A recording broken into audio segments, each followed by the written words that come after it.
আমি শুনেছি এই মাহফিল করার জন্য নাকি কোনো জায়গায় অনুমতি নেওয়া লাগছে।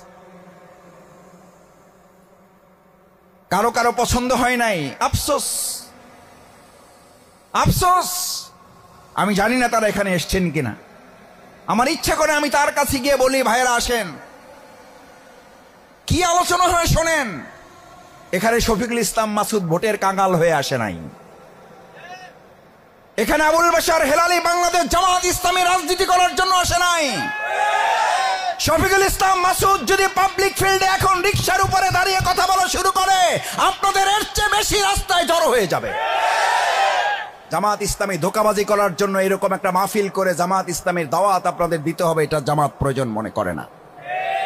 ভোট চাওয়ার জন্য শফিকুল ইসলাম মাসুদ এখন বগার ফেরিঘাটে দাঁড়িয়ে, আল্লাহ আমার অহংকার মাফ করুন, বগার ফেরিঘাটে দাঁড়িয়ে কথা বলা শুরু করলে আপনাদের এরকম 200-400 লোক ওখানে হাজির হয়ে যাবে, ফেরি থামিয়ে কথা বলার জন্য দাঁড়িয়ে যাবে।